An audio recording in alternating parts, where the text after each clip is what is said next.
of the Lord into the house of the God. All right.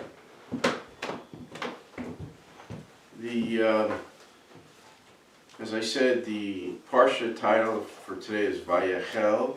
He assembled, and basically in Judaism, the rabbis have broken up Genesis, Exodus, Leviticus, Numbers, and Deuteronomy into portions.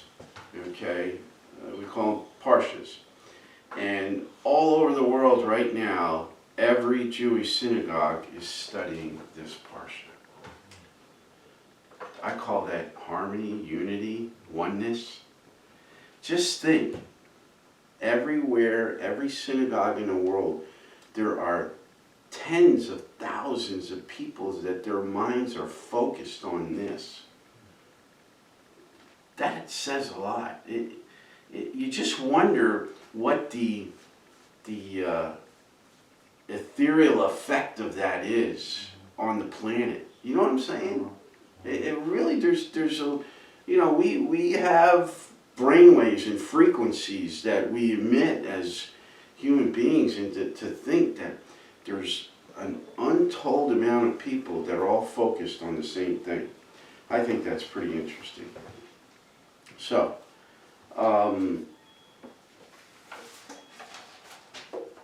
we start the Parsha out with chapter 35, verse 1.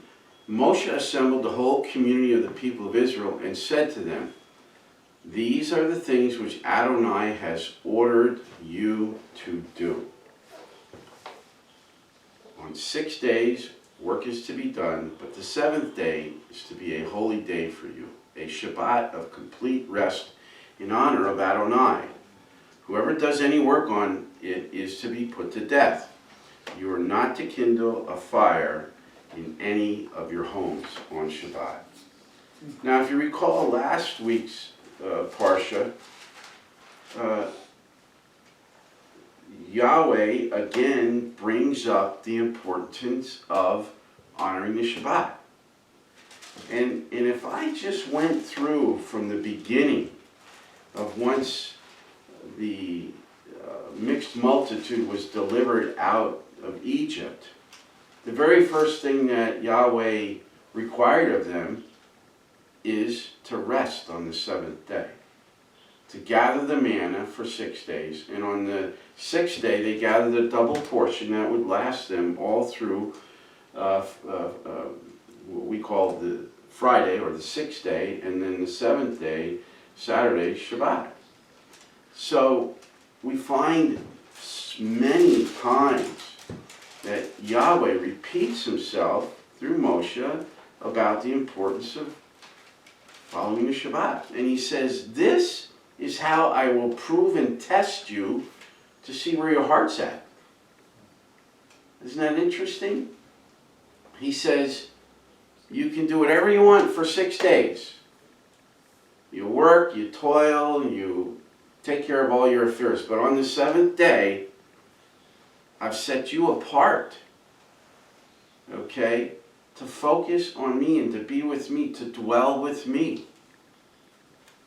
And that is one of the most difficult things that I think most people in this, what I call the beast system, struggle to deal with. But as we'll see later, Yahweh always says, this is a mitzvah, to observe the Shabbat. And it's just not on the seventh day. Yahweh's feasts and festivals are called Shabbats as well. And we know what they are. Pesach, Feast of Unleavened Bread, First Fruits, Shavuot, Yom Teruah, Yom Kippur, okay, and Sukkot. And then Rosh Chodesh. You know what Rosh Chodesh is? New moon. The new moon. Exactly. We are called to observe as a Shabbat Rosh Chodesh. That's hard. It really is. To be in a culture where we're driven to work, and produce and produce and produce, how do we reconcile that? How do we deal with it? It's a challenge. It's no doubt a challenge. And let me say this. I don't believe a loving Father, Yah, is going to condemn those of us who are in a place where we have to. We hopefully will find, we usually don't come to realize certain things till we get older. And we say, gee, if I could find a profession or a work that would enable me or give me the freedom to not do certain things on the Shabbat or on, certain days. But we don't look at that, do we? We're caught up in our toil. But I believe that as Yah reveals himself to each one of us, and he reveals himself and expresses his heart, and we have relationship with him and intimacy, I know I have come to a place where I had, you folks know this, but with new person here, I had 4 strokes. And I worked 24/7. I did not honor the Shabbat. And when I was in my hospital bed, the Father, Yahweh, said to me, you're here because you haven't honored my Shabbats. And that forced me to really, really dig in to the scriptures, to understand what the Shabbat was. And when I finished that, it was like 40 pages of research and study that I compiled. I said to myself, I get it. I really get it. And that began a journey of renewing and restoring myself to the Torah and totally following this path. So in the very beginning of this Parsha, Yahweh orders the children of Israel to not work on the Shabbat. Well, that's pretty profound. It says that in Exodus 27:20 also, it's repeated.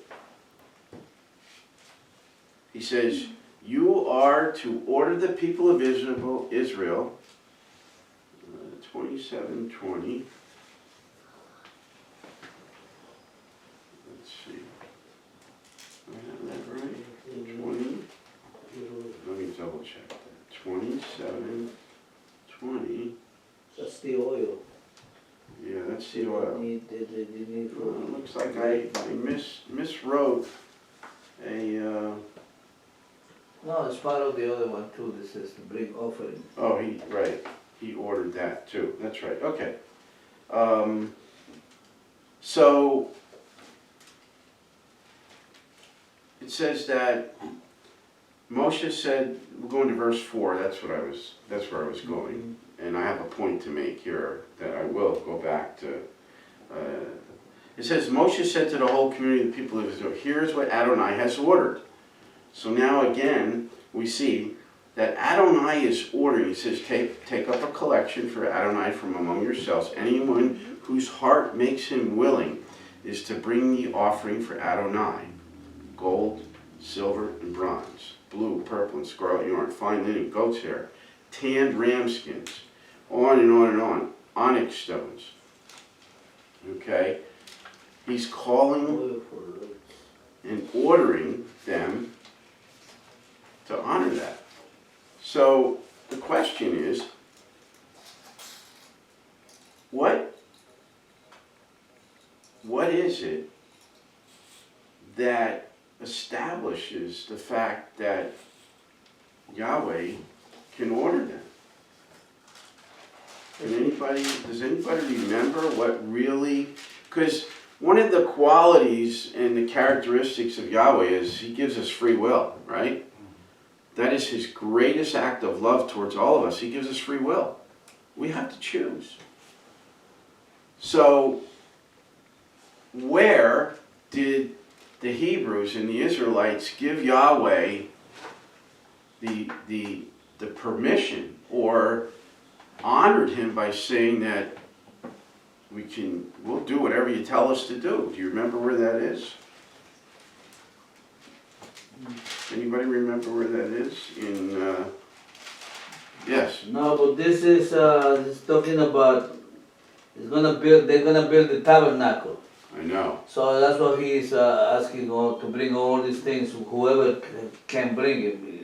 So my question is, what is the basis upon which Yahweh can come before the people and order them to do things? Can Yahweh order you to do things? Yeah. Okay. Well, why?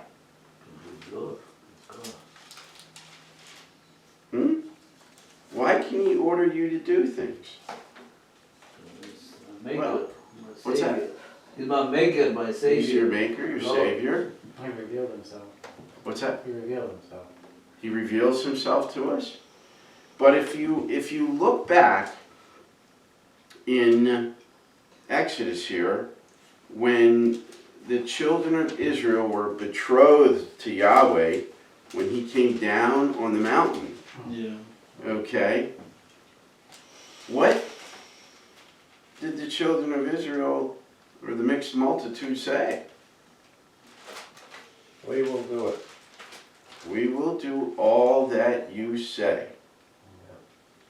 So think about that.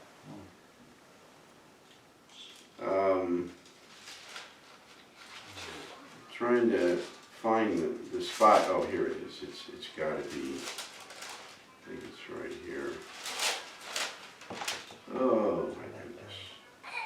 I have it. I had that verse written down in another point. But the bottom line is the children of Israel said to Moshe, "We will do whatever Yahweh tells us to do." He says, they said, "We will do it. You go and you bring down the tablets, and we will do whatever Yahweh tells us to do."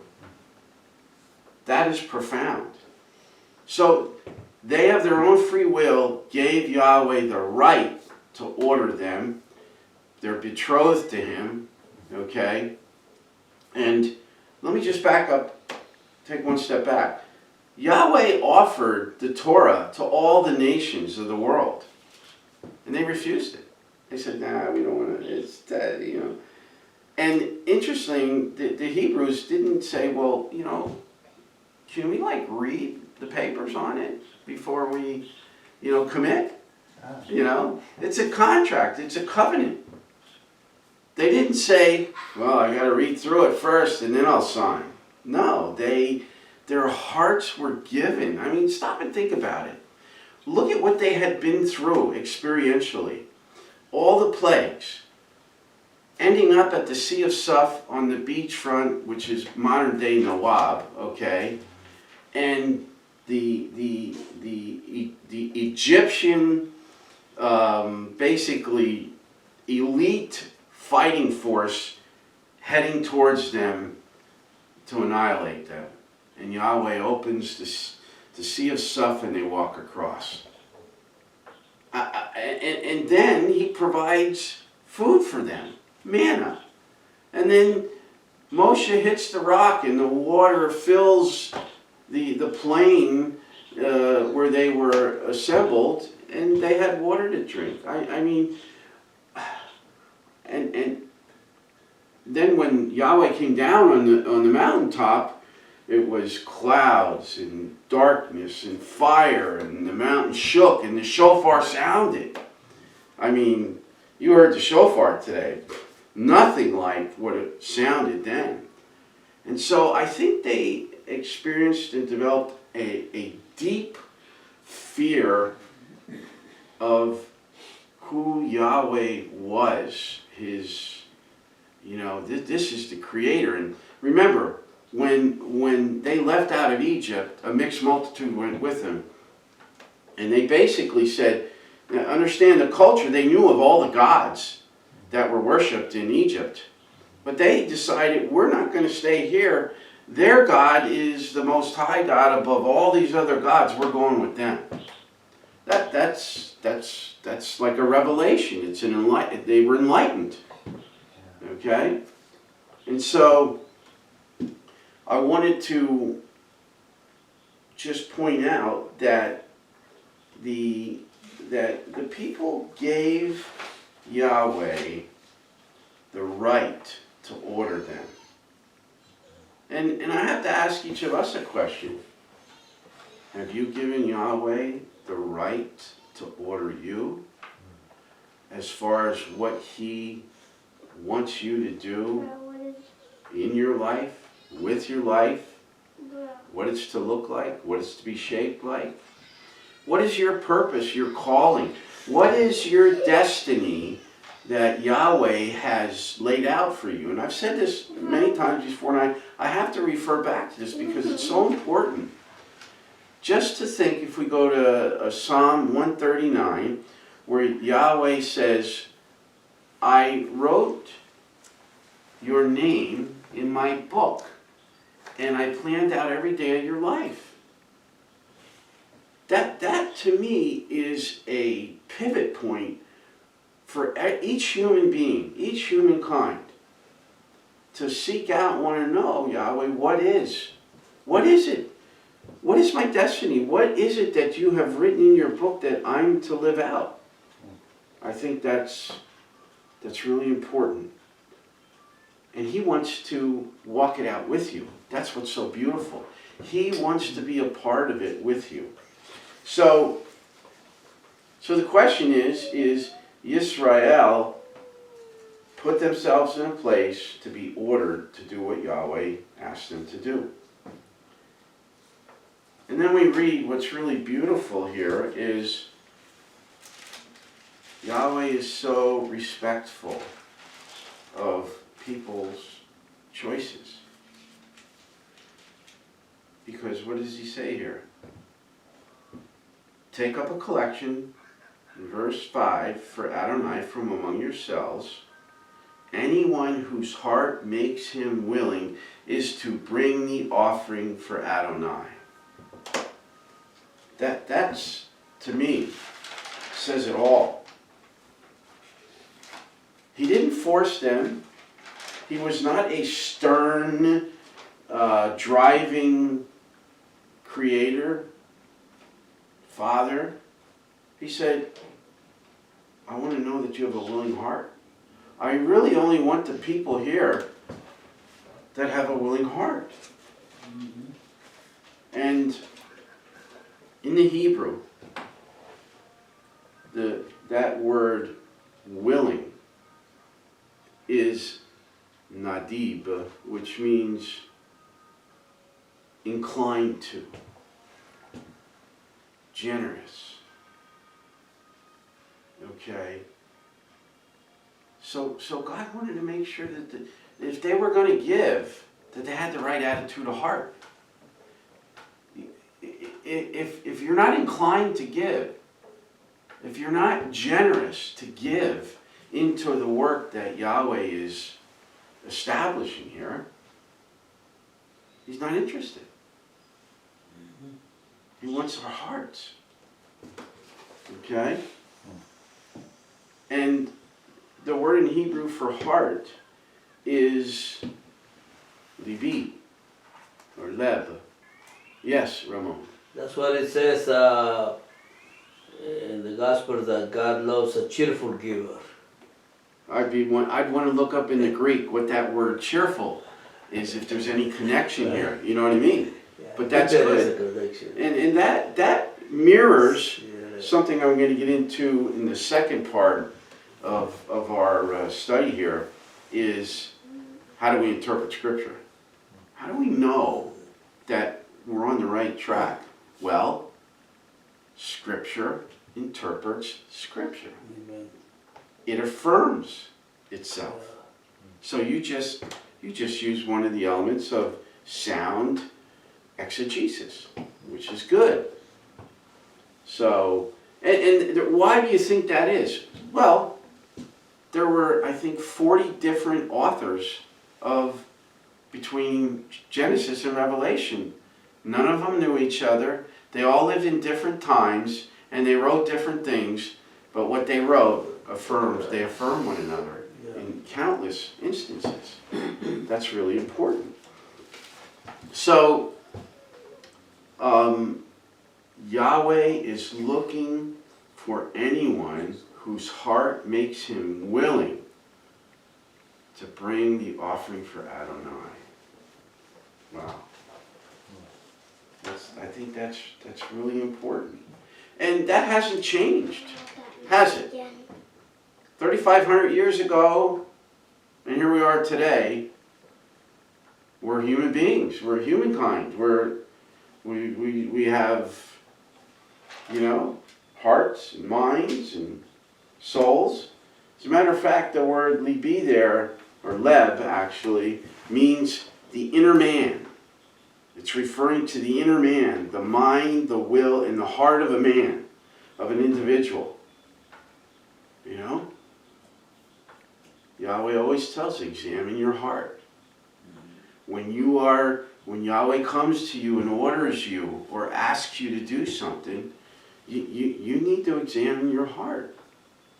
You got to look inside and say, well, why don't I want, or what inclines me to, do, as we referred to in Nadib, which is to be inclined,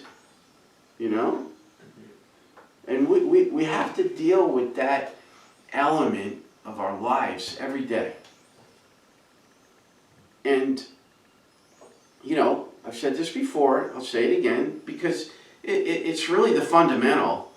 We are either living our lives for ourselves, or we are living our lives to serve Yahweh. Right? As we read in the previous Parsha, why were the Levites created?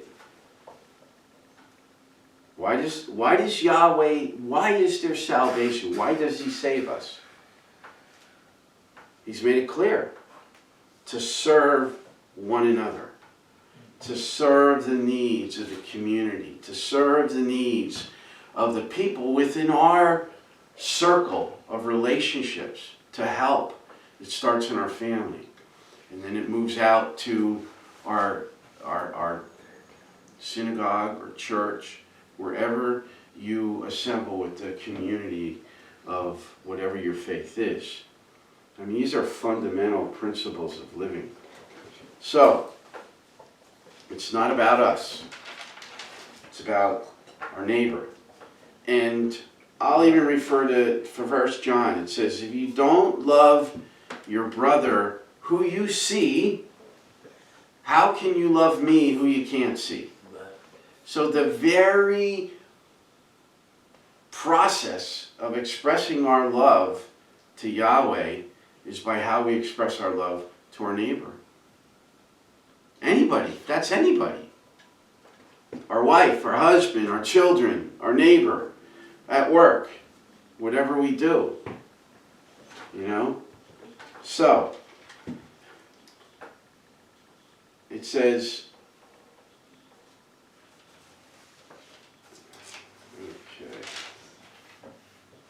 anyone whose heart makes him willing is to bring.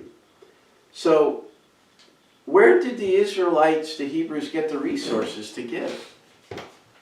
Anybody know? Where did they get the resources to give all what they gave? Because as we read further on in the Parsha, it says the craftsmen, Bezalel and Oholiab, they had to tell the people to stop bringing, the gold, the silver, the earrings, the stones, the linens, the everything to build the Mishkan, the Tabernacle, and the holy place. They had to tell them, stop, we have more than we need. Where did they get it? From Egypt. Huh? From Egypt. From Egypt. Right. Isn't that interesting? as Gentiles, those that are Gentiles, and being in the church, you read the Torah, and it just, some of it doesn't all make sense. Here we are reading, Vayak, and we're reading about all these things, and it's like, what's this all about? This makes perfect sense. Pardon me? This makes perfect sense. This is a very important Torah portion, because love is a choice. And you have a chosen people who are choosing love, and they're trusting that God is a loving Father. That's very important, because if they don't trust that the one above them is loving, this is when people rise up, which is what they did, because Pharaoh was not Right. right. So it's very important. Yes. And That's beautiful, Michael. That is, I love, that is so good, because you're right. They believed and embraced that Yahweh was a loving Father. To choose anything else, so they didn't. Some people can read this and say Yahweh ordered them. There had to be an element there of understanding that this was a loving Father. there has to. Yeah. Otherwise, it all falls apart. Right. Really. Yeah. So, very interesting. But if we go back in Shemot, okay, Exodus, if we go back to, let me find the chapter here. I didn't bring my other paper that I wrote on that had some of these quick reference points to go to. All right. It says, okay, let's see here. Where is it? Okay,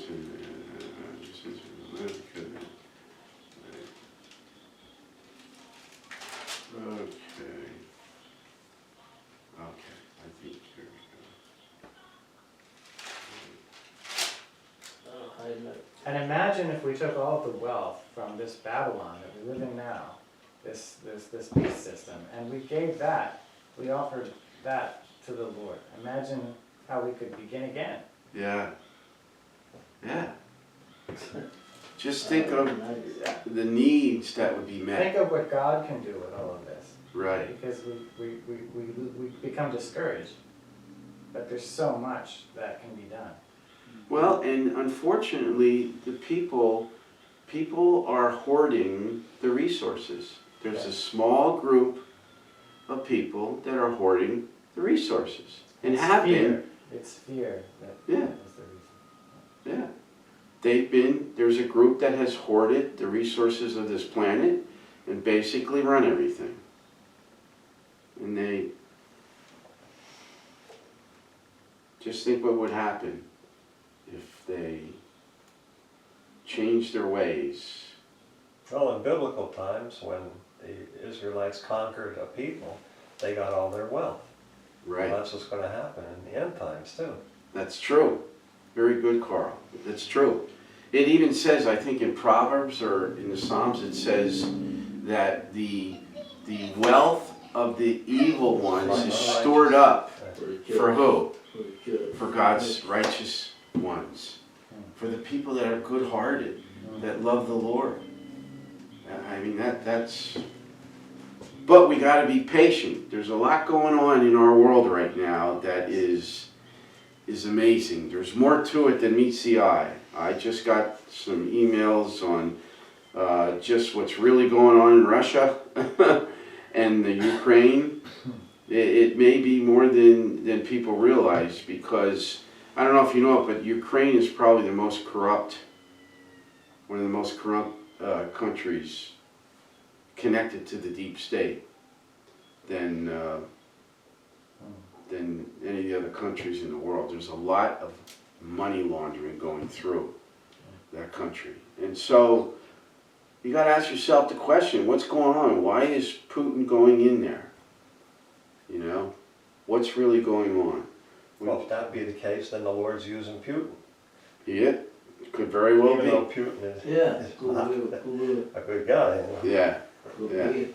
Well, look, at the end of the day, every president, every leader of any country is concerned with his own country first and protecting what is his and for his people. And I think that's only normal, you know. It's how they come together, the leaders, and how they consider one another. It's like your neighbor, you know. You got to work it out. You got to, you know, honor one another. And so we see that, let's see here. Trying to find this real quick, and I'm beside myself that I left that one piece of paper. You can just mention. What's that? You can just paraphrase it if you Paraphrase, know. that's what I was Yeah, I know. A mixed crowd, okay, because Israel needs to do that. You need to find it. Okay. We'll wait. Well, it's there. It's pretty well spoken of that the Egyptians just gave the Israelites whatever they asked for. They just Oh yeah. they just that's where all the resources came to build the Mishkan and to do what is going to happen here in this Parsha. So.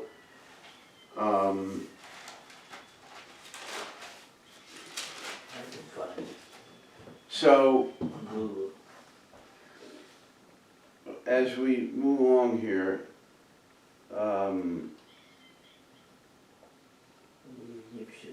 what I want to do is, I just want to take a step back, okay, in Exodus 6:24, and look at the forest instead of woods, because right now we're in the woods with what Yahweh is doing amongst the children of Israel, and we're now into the building of the tabernacle and the holy place and everything.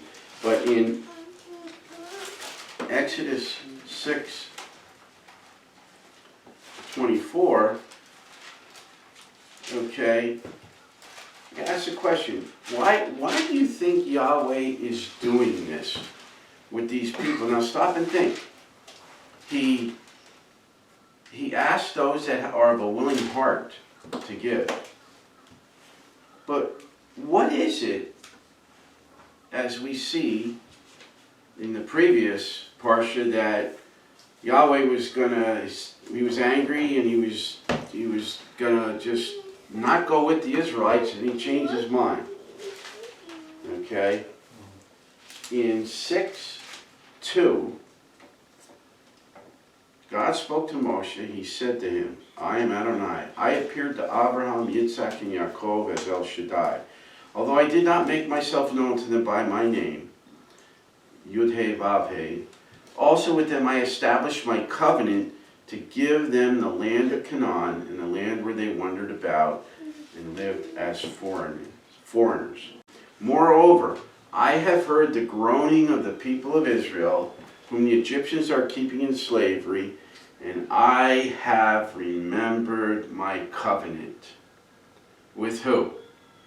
With Avaraham, Yitzak and Yaakov. And we will see throughout the history of the nation of Israel, Yahweh always refers back to, I am doing this because of my covenant with Avaraham, Yitzak, and Yaakov. You got to ask yourself, what kind of relationship did those men have with Yahweh? It had to be incredibly intimate and deep, just like Moshe had, okay? Just like he wants with us. We all have that opportunity to come close to him and know him. There's the only thing in the way is us. We choose. So, he says, I established my covenant with them to give them the land. And it's interesting here, because that's what's motivating Yahweh to stay with this nation. And a couple things. They said, we'll do whatever you say. So we have a commitment and a covenant with Avaraham, Isaac, and Jacob, Yaakov. And now we have a commitment from the children of Israel, the descendants of them, that says, we'll do whatever you tell us to do, whatever, we'll obey, we'll do whatever you ask. So now Yahweh has a nation he's working with. To do what? To bring about his purposes in the earth. Notice, he's now attempting to dwell with, he said in the previous Parsha, I want to dwell with you. My presence, I want to be with my people. Okay? That is pretty cool, if you ask me. Yahweh is showing that he is a personal, relational, loving God that wants to dwell with his people. And within the context of that, he respects their will because he only asks for those that are willing to give. Okay? And he also makes the transfer, and we see Israel in a somewhat different light here, that they are receiving their inheritance. In other words, they are inheriting the benefits of the covenant that Yahweh made with Avaraham, Yitzak, and Yaakov. Wow. So if we can look at that in the sense of, just as we receive an inheritance from our Father, our earthly Father, okay, what do we do with that inheritance? Okay? We, the nations of the world, Yahweh said, I'm going to bless the nations of the world through Abraham. Well, his covenant with Yahweh, the nations of the world are receiving somewhat of pieces or part of his of an inheritance from Abraham. Think about it. Being blessed and benefited by Abraham.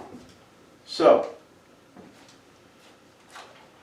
as we look down further in this Parsha, and I just want to say, you know, there is 2 Parshas that are combined today.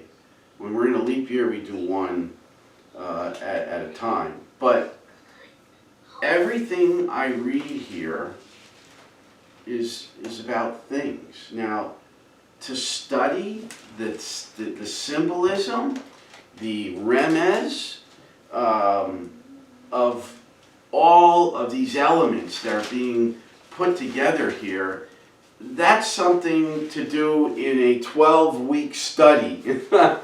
Because there's deeper layers of understanding of what all these elements are that are going to go into the building of the holy place and the tabernacle, the Mishkan. And so I really feel the most important part of this Parsha is Yahweh's talking about willing hearts. That's the essence of this Parsha, a willing heart. Because as we go to verse 20, okay, 35, 20, is it 35, 20? Yes. Okay. Then the whole community of the people of Israel withdrew from Moshe's presence, and they came, everyone whose heart stirred him, and everyone whose spirit made him willing. Okay? Interesting. We have a new phrase there.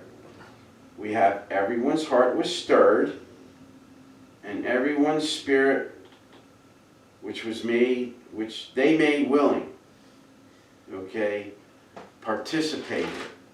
Okay? Again,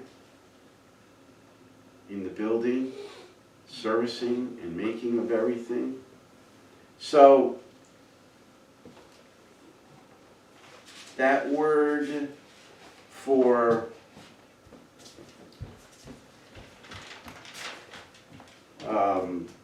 willing, okay, is a little different.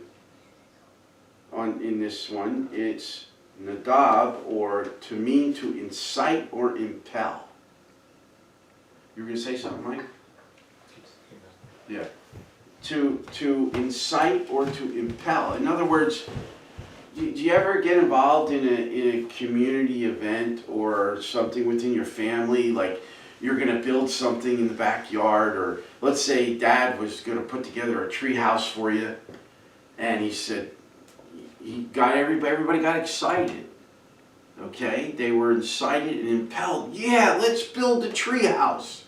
You know, I think that same, passion and excitement was stirred up in the people of Israel, the community. Okay, they brought Adonai's offering for the work on the tent of meeting, for the service in it, and for the holy garments, both men and women. So I see no gender prejudice here, okay, as some may think that there is within religious communities. God, Yahweh, involves everybody. Does it even say, okay, I thought somewhere along the way here it mentions the children, but I just think that some kind of preset ideas about some prejudices, I don't see that. I see men and women toiling and working together to bring about, something that Yahweh wants, and that's beautiful. This whole experience is an example for us today. We ought to be really mindful of it. Now, the word there for stirring up, okay, is nasa or nasa, which is to lift up, to carry, to move along, okay? And it says then that their spirits, okay, made them willing. And that is Ruach, where we get the Ruach HaKodesh, the Holy Spirit. So they were moved in their own spirits to give and to participate. And I think the example of building the treehouse in the backyard with Dad, everybody gets all excited.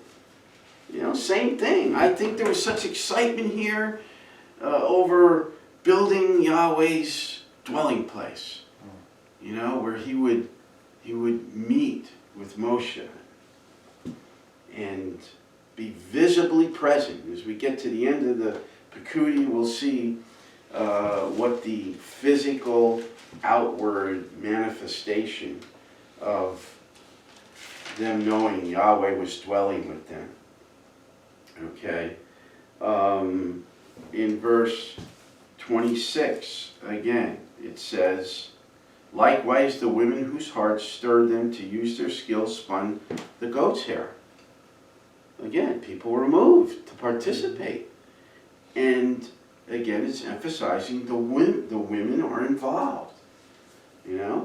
Women play such a key role in communities, religious communities. They're usually the ones that are, the guys need to step up a little more.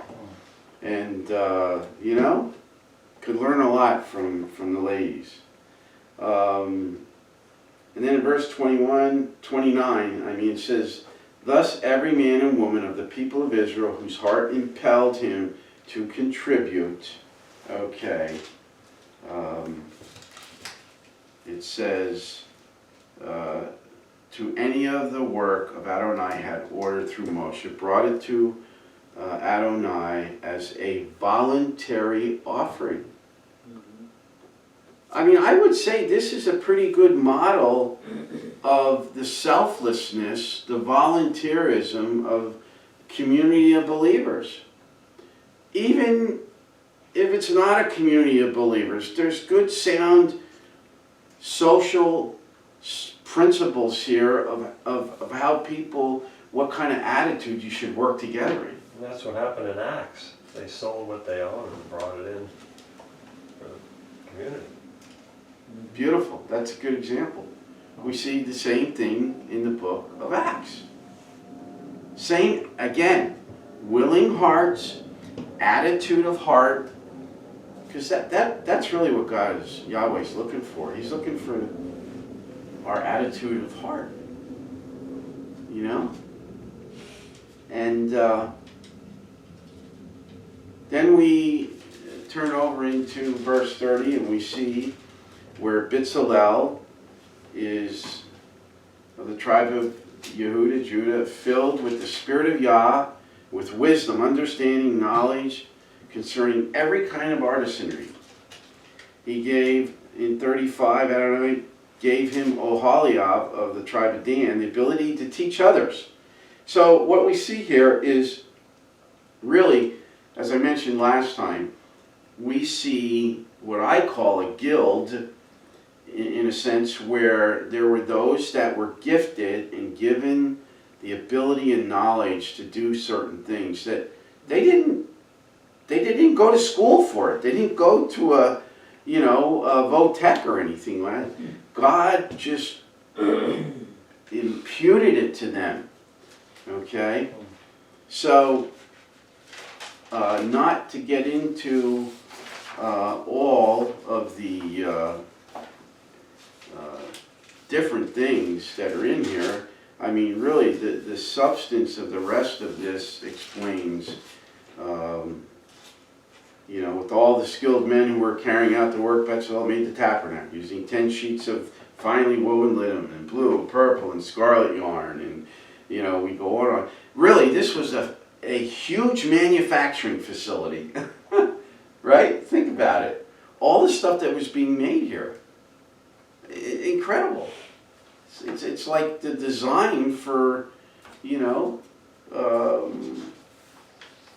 a working, functioning, almost economy of people producing different things and bringing it and sharing it. So, I want to point out some other things here. We see, it says in, we talked about whose hearts were stirred, but there's other places in the scriptures where we see that same thing. Okay, it says in 1 Samuel 10:26, and Saul also went home to Gibeah, and valiant men went with him, whose hearts God had touched.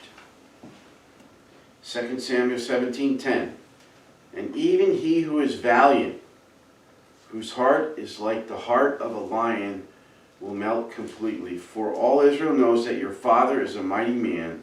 Those who are with him are valiant men. And then in Kings 8:39, it says, then hear in heaven your dwelling place, and forgive and act, and give to everyone according to all his ways, whose heart you know. You alone know the hearts of all the sons of men. So there's no hiding. Yahweh knows our hearts. It says then again in Chronicles, 2 Chronicles 6:30, then hear from heaven your dwelling place, and forgive. And give to everyone according to all his ways, whose heart you know. You alone know the hearts of the sons of men.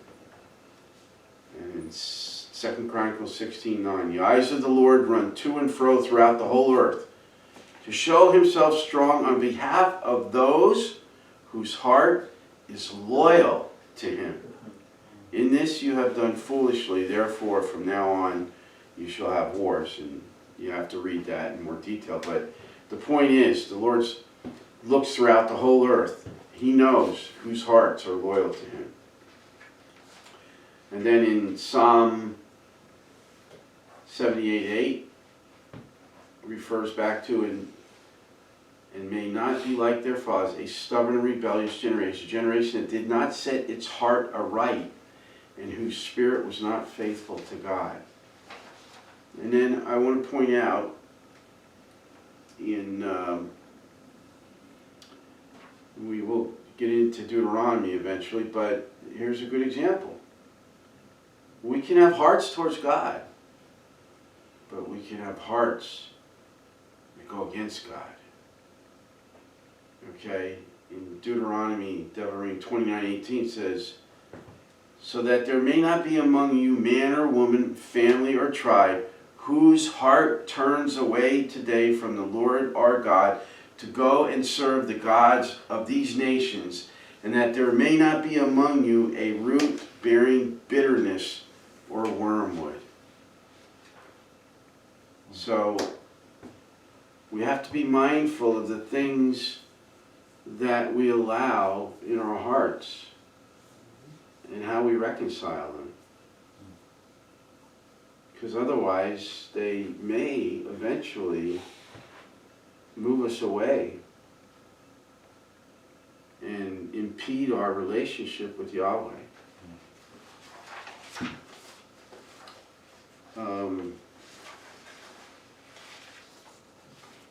And when we get into the next section, it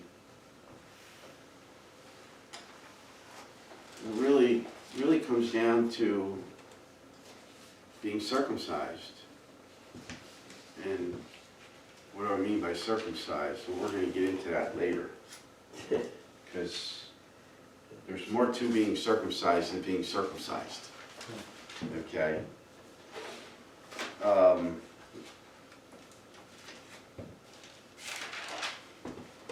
So we move over into Pekudi, and in Pekudi it continues, and we see in the first portion of it, or it talks about, I did this one year where I figured out all, according to current day values of gold and silver, incredible, the wealth of what's here that was used to make the Mishkan, the Tabernacle, the holy place, all the elements in it. And it's all there. It's laid out. Okay?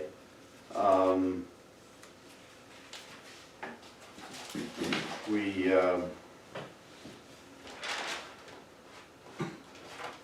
continue then in 39, where again it continues to speak more. They hammered the gold into thin plates and cut them in threads in order to work it into the blue, purple, scarlet yarn and fine linen crafted by the skilled artisans. Okay, they made shoulder pieces. Okay, they decorated the belt on the vests. Okay, and here's where the garments for the high priest were made. Yep. Okay. He made the breastplate by a skilled artisan. Okay, in verse 5. Okay, he made the robe for the ritual vest, and that's verse 22. Okay, and then eventually you get to chapter 40, and Moshe said, on the first day of the first month, you're to set up the tabernacle, the tent of meeting. And Moshe basically was the one to set it up. Why do you think that is? What did Yahweh do, especially with Moshe, when he was on the mountain? Moshe actually saw the heavenly image of what was to become the earthly manifestation of Yahweh's dwelling place. Yahweh showed Moshe all the intricacies and details in the spiritual realm. Think about it. All right? I mean, we live in a... I love modern science because we keep uncovering the reality of that there's parallel universes. I mean, there's the physical realm and the spiritual realm running concurrent with one another. There's examples of Yeshua disappearing because they were trying to seize him and he just disappeared. Yep. Well, where'd he go? He was able to move in and out of the different, realms, universes. And we're discovering that in science today, that they exist. That's pretty cool. Okay. Even entering the room while the doors were locked. Yeah, there you go. There you go. Oh, yeah. Okay. We're coming down the home stretch here, guys. And I just want to end this Parsha study, and then we're going to move into another area that we've been following as a group. We're gonna kind of open it up to that, but we see that as the Parsha Pekudi ends, okay, that the cloud covered the tent of meeting, and the glory of Yahweh filled the tabernacle. In verse 34. And in verse 34 it says, "For the cloud of Adonai was above the tabernacle during the day, and fire was in the cloud at night." Okay? It says that that this represents the dwelling place and the presence of Yah. Okay? It represents Yah's spirit. And it says that we're to worship Him in spirit and in truth. Truth is simply being honest, being transparent. Good or bad, right or wrong, being transparent, being honest. Okay? Uncovering reality from Yah's perspective, from Yahweh's perspective, not ours. Knowing the truth. And He reveals it to us. So I am going to end there and say to all of you, Chazak, Chazak, V'ni Chazek. Be strong, and let us be strengthened in the Torah and what Yahweh is teaching us here regarding the essence and the living of our lives in our relationship with Him, amongst our brothers and sisters, within our families, and within our community of believers, and then beyond into the day-to-day life where we work and socialize and engage people. So be strong, be blessed, and Yeshua's name. Amen. So that's the Parsha. Okay?